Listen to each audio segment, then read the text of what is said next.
O Serviço de Medicina Diagnóstica do MedCenter, Sua Saúde num só lugar, Soledade com Carlos Gomes. O Serviço de Medicina possui exames de imagem de excelência que ajudam na detecção de enfermidades pós-Covid. Nossos convidados estão conectados conosco. Estamos recebendo no Consumidor RS, Dr. João Cláudio, Dr. Rodrigo Miller, eles são do Centro de Medicina Diagnóstica do MedCenter, Soledade com Carlos Gomes, Sua Saúde num só lugar. Nosso tema hoje é a Covid,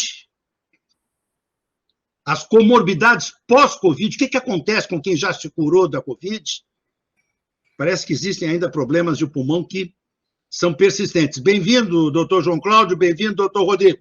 Quem quiser começar, levante o dedo e, por favor, comece. Vamos lá, doutor Rodrigo. Obrigado, é um prazer. Além da doença ativa recente, o vírus infectando o pulmão, a gente tem complicações depois da infecção. Fim da infecção, o vírus já não está mais no corpo, mas mesmo assim ele pode deixar sequelas, principalmente no pulmão. Que tipo de sequela, doutor Rodrigo? Bom, tem basicamente dois tipos de sequelas. Uma delas é um processo inflamatório. O vírus ele gera um processo inflamatório acentuado no pulmão. E esse processo inflamatório ele pode continuar mesmo depois de o vírus não estar mais presente no pulmão. Que tem um jargão que chama para isso, que é a pneumonia organizante. É que está inflamado o pulmão, mas já não tem mais vírus no pulmão. E como é que trata isso, doutor Rodrigo? Isso aí. Os pneumologistas têm o arsenal deles para combater isso aí. Isso é um dos problemas, né? É o problema mais potencialmente tratável que a gente tem. O segundo problema é a fibrose pulmonar. Vocês devem ter ouvido falar do termo já. Isso. É uma cicatriz instalada no pulmão, que vai desde um processo brando, uma coisa bem localizada, uma coisa não tão extensa, até um processo extenso que impede bastante a função normal do pulmão, que pode, em casos extremos, levar até a transplante. Meu Deus do céu, é chamada doença respiratória obstrutiva crônica. Também é uma complicação. A fibrose é um pouco diferente da chamada DPOC, né? Elas têm comportamentos um pouco diferentes, mas as duas são limitantes, né? Doutor João Cláudio, Centro de Medicina Diagnóstica do MedCenter tem equipamentos modernos que detectam esses problemas com bastante clareza, com diagnósticos precisos, doutor João Cláudio? Em primeiro lugar, prazer estar aí conversando contigo de novo. Prazer é nosso. Com certeza. Nós recebemos os pacientes com Covid e pacientes pós-Covid para fazer controle. Temos equipamento de tomografia que detecta adequadamente qualquer tipo de alteração da Covid. Inclusive, o Dr. Miller aqui é o nosso especialista em tórax. Então, ele é o responsável lá pela maior parte dos diagnósticos da tomografia de tórax da medicina diagnóstica. E, claro, a gente adaptou desde o início, né, da pandemia, nós adaptamos todo o nosso serviço para atender da maneira mais segura possível todos os clientes com Covid e outras doenças também, né, porque agora a gente ainda tem a influenza para cuidar. Pois é. E estamos lá abertos e aptos a atender qualquer tipo de exame relacionado à Covid ou às consequências dela. Doutor Luiz Otávio Madureira Freire, meu pneumologista, me indicou fazer a vacina para pneumonia. Fiz certo em ter feito a vacina, doutor Miller e doutor João Cláudio? Muito bem. Não, sem dúvida nenhuma. O doutor Luiz Otávio é bem experiente nessa parte pneumológica, né, e indicou muito bem. Tem uma experiência grande em Covid e também em gripe, né, que agora está chegando junto com a nova variante da segunda gripe. O pessoal do MedCenter tem bastante experiência nessas questões. Nós estamos vivendo um verão, início de verão, com temperaturas extremamente altas, muito desconfortáveis. Temos previsão da semana aí com muito calor. E a gente sabe que aqui no Rio Grande do Sul, pelas condições climáticas de inverno, é que surgem as gripes, as infecções respiratórias. Eu trabalhei no hospital de clínica 5 anos, e me lembro que no inverno o hospital estava lotado, no verão vazio, parece que ninguém ficava doente. Mas agora nós estamos vendo com essa Ômicron uma quantidade muito grande de pessoas infectadas. O que está acontecendo, doutor João Cláudio e doutor Miller? Miller, quer abraçar essa daí? Vamos lá. A gripe sempre existiu, né? Ela tem um predomínio no inverno, mas ela sempre existiu. A variante mais presente agora, mais famosa agora, a H3N2, ela já é uma conhecida nossa de outros tempos, né? Mas a gripe ela trabalha em surtos. Normalmente são mais comuns no inverno, quando se nota mais na divulgação, na mídia, né? Mas também o ano inteiro, o verão não é isento de gripes. Quer dizer, pode haver um surto de gripes, como está havendo. Isso se deve dos ajuntamentos, das festas de final de ano, será? Um ajuntamento sempre é um prato cheio para a disseminação de doença infecciosa respiratória, né? Então, sempre facilita bastante. Um amigo meu viajando esse final de semana que passou de avião, no aeroporto Salgado Filho, é um distanciamento marcado no chão para ninguém ficar perto de ninguém, mas dentro da aeronave é todo mundo uns colados nos outros, é uma coisa impressionante. Respirando o mesmo ar ali. Pois é, isso é que me deixa mais preocupado, respirando o mesmo ar, mesmo que haja um ciclo reverso dentro da aeronave, né? Uma possibilidade de limpar o ar, mas é o mesmo ar ali dentro, né? Esse tipo de viagem, nesse momento, eu estou vendo também pilotos que estão sendo contaminados com a Ômicron. As companhias estão cancelando voos. Nós estamos vivendo de novo um momento perigoso ou é só um gripão que vai passar? O que os senhores acham? Eu acho que é mais uma batalha da guerra, né? A guerra já vem durando 2 anos, né? E as ondas são as batalhas. Então agora a gente está vivendo uma nova batalha. A gente não sabe bem a quantas anda a capacidade do inimigo, mas eu acho que não é momento de fraquejar. Eu concordo. Eu acho que a cada cepa, cada tipo de coronavírus novo, nós vamos enfrentar uma característica dele diferente. Eu acho que é muito precoce dizer que essa vai ser muito mais leve. Claro que, por enquanto, felizmente, nós estamos vendo isso, né? Mas a maneira como essa agora está vindo mais leve, principalmente da parte do pulmão, que aparentemente poupa mais o pulmão, né, Miller? Daqui a pouco vem uma cepa que não é. Então, como o Miller disse, não dá para fraquejar agora. Acho que a gente tem que manter a vacinação, manter as medidas de cuidado. Inclusive, muito desse surto que nós estamos vendo aí, né, Apple, isso tem a ver com um pouco de relaxamento por parte de todo mundo, vamos dizer. Nós estamos vivendo de novo a polêmica das vacinas. Tivemos o tenista agora, que foi barrado na Austrália. Ele tinha tido Covid, ele tinha tido Covid-19. Portanto, ele tem anticorpos. Qual a necessidade de injetar mais anticorpos numa vacina, numa pessoa que já tem anticorpos? Então, criou-se essa polêmica. Outra polêmica que está no ar é a vacinação de crianças de 5 a 11 anos. E o fabricante ele é muito claro, diz que a vacina é experimental. Tem pais que estão apavorados. E a gente tem casos aí de problemas cardíacos, enfim. O que vocês pensam dessas polêmicas da vacinação, especialmente de criança de 5 a 11 anos? Olha, nesse caso, até para se preparar para hoje, eu vou atrás de quem entende, né? Eu sou médico radiologista, eu não sou entendedor de imunizações. Claro. Então, eu fui atrás da Sociedade de Pediatria, os pediatras entendem bastante de imunização, a Sociedade Brasileira de Infectologia e a Sociedade de Pneumologia. E elas são unânimes na indicação de vacina.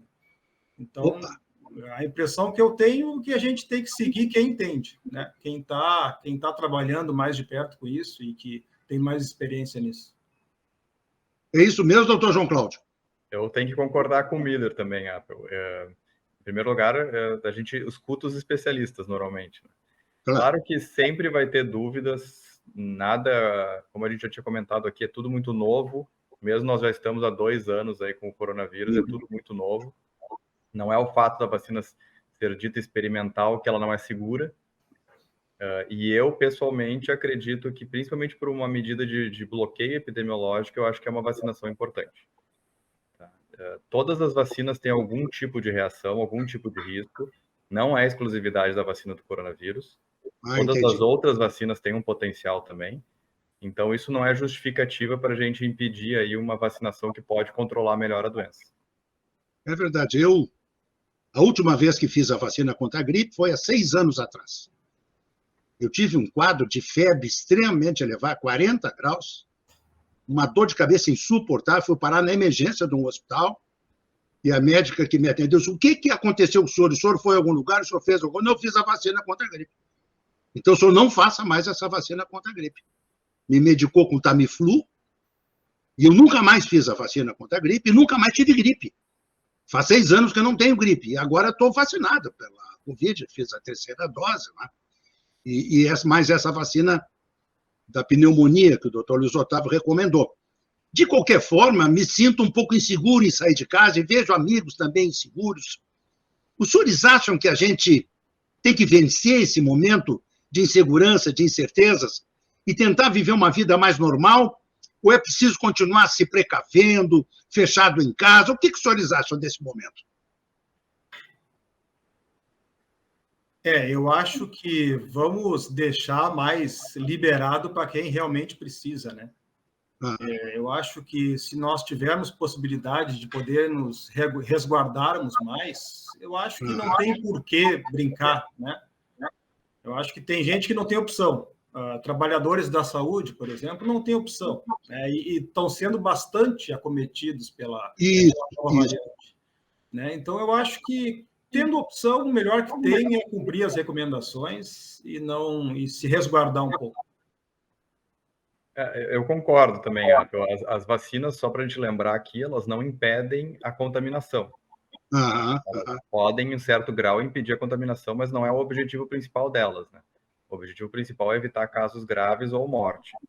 Então, mesmo vacinado, ainda pode ter algum grau de transmissão. Então, do ponto de vista epidemiológico, ou seja, de transmissão da doença, ela ajuda, mas ela não resolve toda a cadeia de transmissão.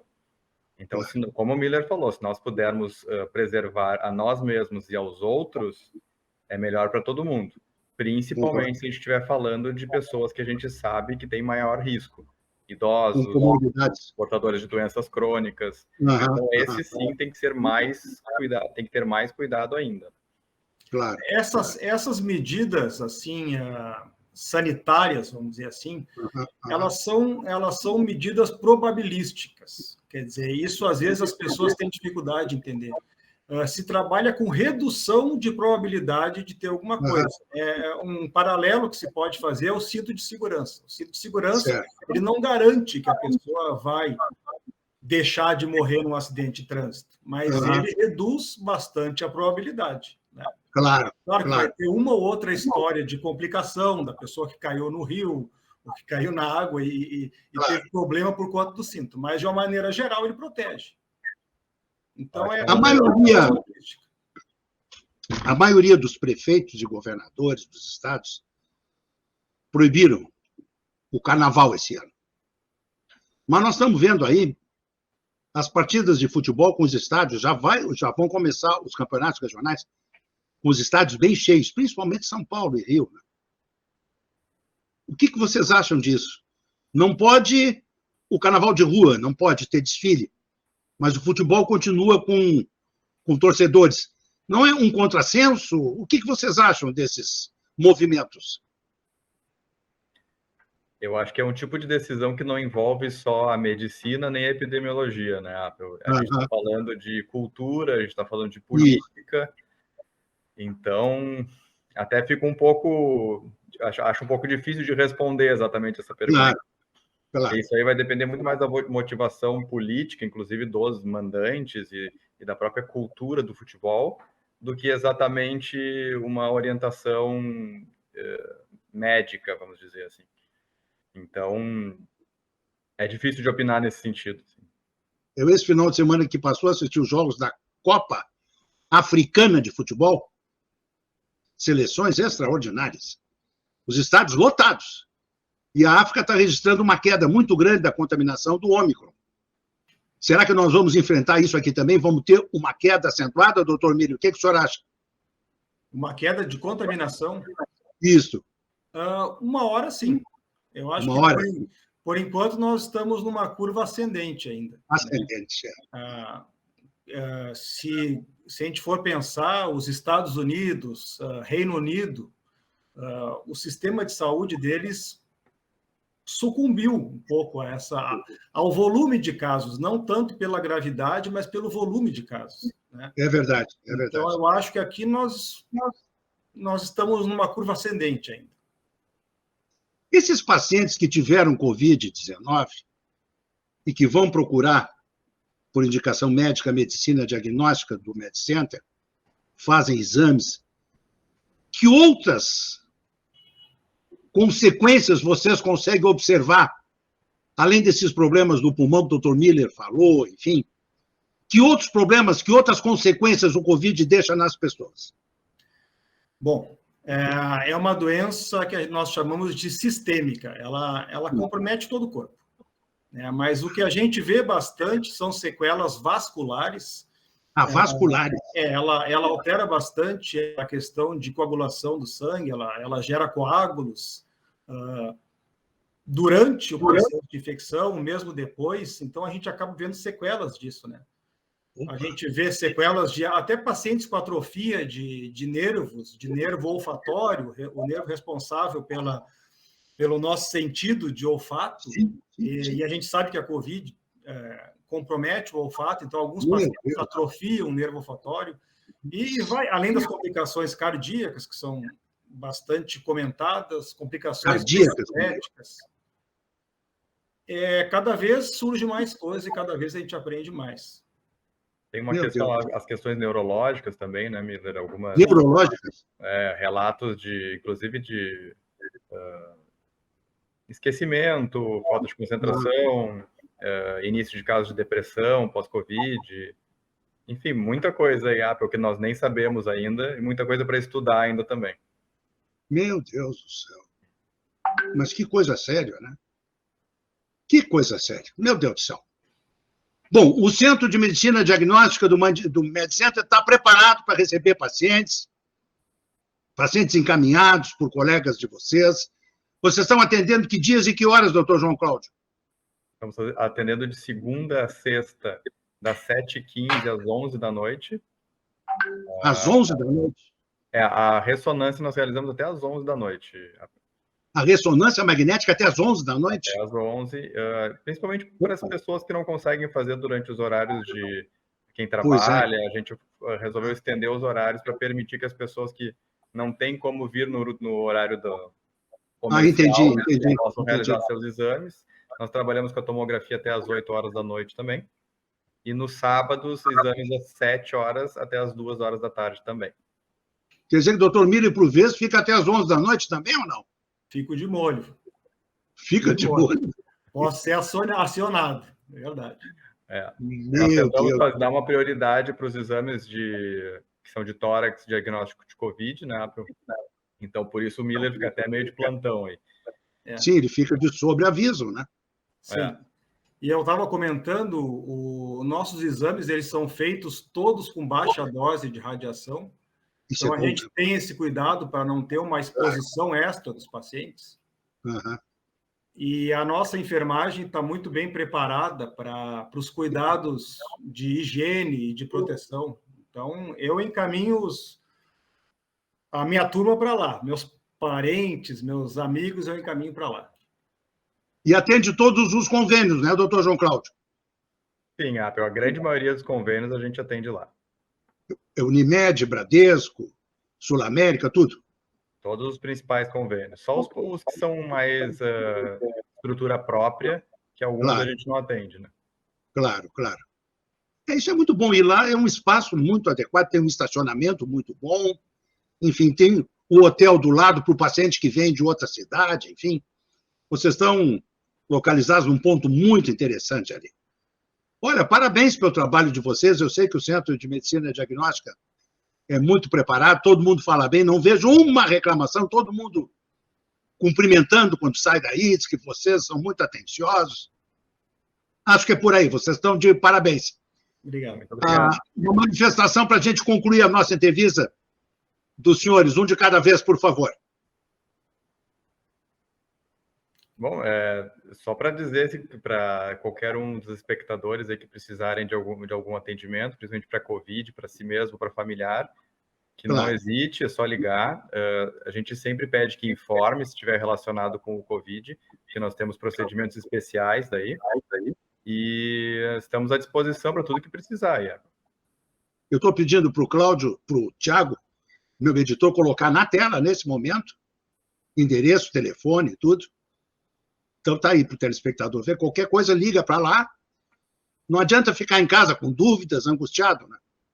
A melhor coisa é procurar um serviço de alta qualificação como é o de vocês. Doutor Rodrigo Miller, suas considerações finais.